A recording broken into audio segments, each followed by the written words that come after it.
अस्सलाम वालेकुम दोस्तों, क्या हाल चाल है? ठीक ठाक है। उम्मीद है आप सब खैरियत से होंगे।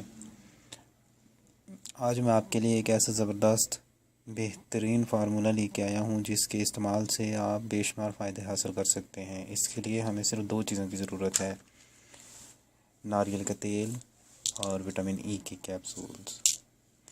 विटामिन ई का कैप्सूल आपने नारियल के तेल में शामिल कर लेना है और रोज़ रात को सोते वक्त आपने अपनी आई लैशेज़ पे लगाएं, आईब्रोज़ पे लगाएं। देखेंगे आप चंद दिनों के अंदर अंदर आपको काफ़ी फ़र्क नज़र आएगा। इसके अलावा आप स्कैल्प पे भी लगा सकते हैं, इससे डैंड्रफ काफ़ी हद तक कम हो जाता है।